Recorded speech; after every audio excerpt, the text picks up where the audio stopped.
Hello guys, welcome to the channel. तो कैसे हैं आप सब? आई होप सब बढ़िया ही होगा।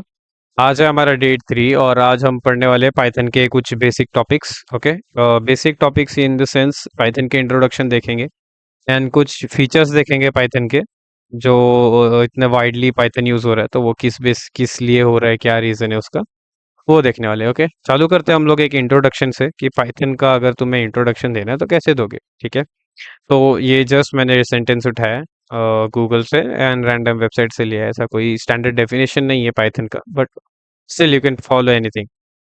So Python is widely used general purpose high level programming language. It was created by Guido van Rossum in 1991 and further developed by the Python Software Foundation. ठीक है, पाइथन एक जनरल पर्पस है, मतलब इसका कोई ऐसा सोल पर्पस नहीं है कि हाँ पाइथन हम इसी के लिए यूज करेंगे, इसी के लिए डेवलप्ड हुआ है, ऐसा कुछ रीजन नहीं है।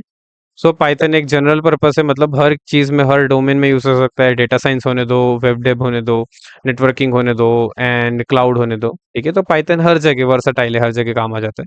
High level programming language means ये ह्यूमन अंडरस्टैंडेबल है। ठीक है, एक प्रोग्रामर इसे रीड करके समझ सकता है क्या होता है। और हाई लेवल का एक और मतलब होता है जहाँ पे कि मेमोरी हमें खुद खुद मैनेज नहीं करनी पड़ती है, वो ऑटोमेटिक मेमोरी मैनेज हो जाती है। गार्बेज कलेक्शन होता है पाइथन में एंड जावा में, जितने भी हाई लेवल लैंग्वेज होते हैं उनमें सब में मेमोरी मैनेजमेंट ऑटोमेटिक होता है, तो इसलिए इसको बोला जाता है हाई लेवल प्रोग्रामिंग लैंग्वेज है ये। और ये बनाया गया था ग्यूडो वेन रूसम ने इन द ईयर 1991। ओके, इसको याद रखने की जरूरत नहीं, इंटरव्यू में नहीं पूछा जाता वैसे कुछ, बट तुम्हारे नॉलेज के लिए। और ये अभी मेंटेन किया जाता है पाइथन सॉफ्टवेयर फाउंडेशन कंपनी से। ओके, सो ये था बेसिक इंट्रोडक्शन। ठीक है, जनरल पर्पस है एंड हाई लेवल है, इसके साथ साथ वो डायनेमिक टाइपिंग भी है एंड और भी इसके फीचर्स है। ठीक है, तो आगे हम देखते हैं कि इसके फीचर्स क्या क्या हैं।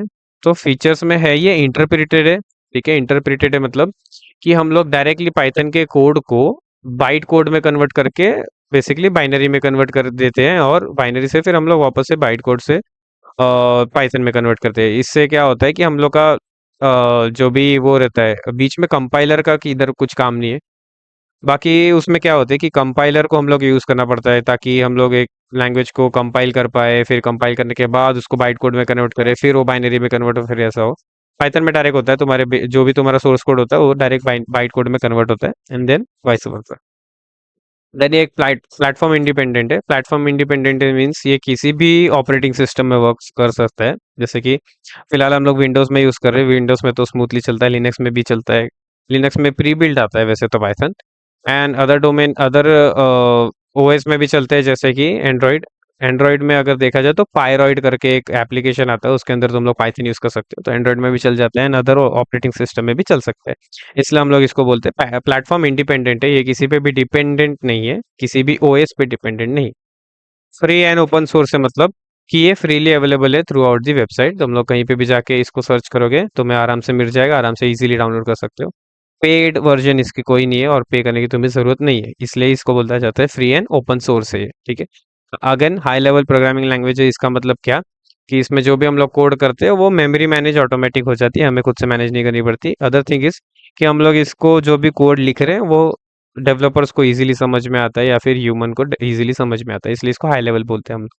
रिच लाइब्रेरी सपोर्ट मीन्स इसके अंदर हम लोग बहुत सारी लाइब्रेरीज है जिसको हम लोग यूज कर सकते हैं एज हम लोग के प्रोग्राम के अंदर।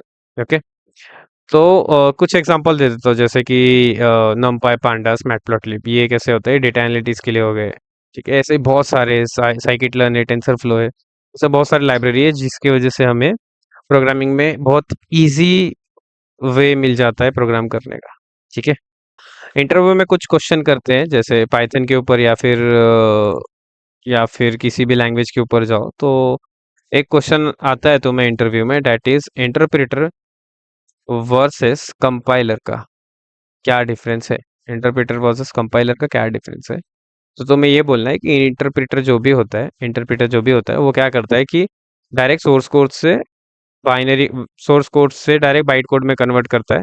ओके, एंड कंपाइलर क्या करता है, तुम्हारा सोर्स कोड जो होता है वो पहले कंपाइल होता है, कंपाइल करने के बाद ये चेक करता है कि कुछ उसमें सिंटैक्स एरर है कि नहीं, देन वो कन्वर्ट होता है तुम्हारे बाइट कोड के अंदर। ठीक है, तो ये एकदम बेसिक डिफरेंस है, इतना बताओगे तो भी चल जाएगा कि इंटरप्रेटर क्या करता है, source code to byte code, compiler क्या करता है, source code to compilation and then वो बाइट कोड में कन्वर्ट होता है। ठीक है, तो ये फ़र्क है। अभी इनका मेन पर्पस क्या है, सोर पर्पस क्या है इंटरप्रेटर या फिर कंपाइलर का? दोनों का सेम काम है, इन दी एंड वही होती है चीज़ें, ठीक है? तो इन दोनों का काम क्या है कि अगर जो मैं प्रोग्राम लिख रहा हूँ पाइथन में या जावा में, जिसमें भी लिख रहा हूँ मैं, तो वो सिस्टम को कैसे समझ में आएगा मैं क्या लिख रहा हूँ? लेट्स से मैंने एग्जांपल लिखा यहाँ पे हेलो वर्ल्ड, और ये मैंने किया प्रिंट के अंदर, ठीक है? प्रिंट एक पाइथन का प्री बिल्ट फंक्शन है जो हमें जो भी हम लोग इसको इनपुट देंगे वो हम लोग को कंसोल में प्रिंट करके देता है या फिर बेसिकली टर्मिनल में प्रिंट करके देता है। तो ये क्या कर रहा है इधर, यहाँ पे हो क्या रहा है, एक्शन क्या परफॉर्म हो रहा है? ये जो भी मैंने लिखा है ये सोर्स कोड है मेरा, ठीक है? This is my source code. अब ये हो क्या रहा है, यहाँ पे सोर्स कोड को हम लोग कन्वर्ट कर रहे हैं बाइट कोड में, ठीक है? बाइट कोड में कैसे हो रहा है, तो बीच में जो है हमारा, ये बीच में यहाँ पे कुछ तो रहेगा, ठीक है? लेट्स से बीच में हमारा इंटरप्रेटर है, ओके? ये क्या कर रहा है, सोर्स कोड को उठा रहा है, ठीक है? इंटरप्रेट कर रहा है, इंटरप्रेट करने के बाद वो बाइट कोड में कन्वर्ट कर रहा है। बाइट कोड में एक बार कन्वर्ट हो गया, बाइनरी में कन्वर्ट हो गया, सिस्टम को समझ में आ गया ये यहाँ पे क्या हो रहा है, तुम्हारे बाइट कोड में कन्वर्ट होकर सिस्टम को समझ रहा है। सिस्टम हमारा क्या है, फिलहाल कंप्यूटर के बारे में हम सीख रहे हैं। तो सिस्टम में कन्वर्ट हुआ, सिस्टम लैंग्वेज में, बेसिकली बाइनरी लैंग्वेज में, फिर वो ये वापस से रिटर्न लेके आएगा आउटपुट और हम लोग को डिस्प्ले हो जाएगा। ये रिवर्स प्रोसेस भी है, ठीक है?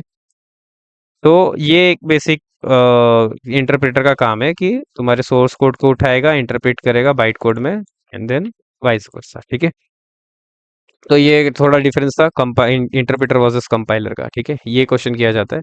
और लाइब्रेरी के बारे में जैसे मैंने बताया कि हमारे पास बहुत सारे वैरायटी है।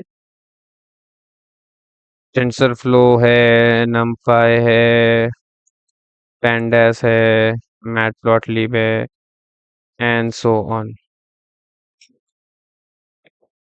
ठीक है? ये सारी लाइब्रेरीज है जिसे हमें यूज करके हम क्या कर सकते हैं, प्रोग्रामिंग को एक इजी वे में हम लोग एग्जीक्यूट कर सकते हैं। इनका सबका काम क्या है, ये न्यूमेरिकल जो भी कैलकुलेशन है उसके लिए काम आता है। पैंडास हमें डेटा फ्रेम के साथ हम लोग को एक्सेल रीड करना है, कुछ भी एक्सटर्नल फाइल रीड करनी है वो हम लोग यूज कर सकते हैं। मैटप्लॉटलिब हम लोग बेसिकली प्लॉटिंग के लिए यूज कर सकते हैं, ग्राफ्स बनाने, पाई चार्ट बनाने and all. And tensor flow हमारे जो भी डेटा साइंस के रिलेटेड जो भी मॉड्यूल्स होता है तो इसके अंदर वो सारे स्टोर है, वो हम लोग यूज कर सकते हैं, ठीक है? ओके, इसी के साथ हम ये वीडियो एंड करते हैं डे 3 का, and we will see you in the next video.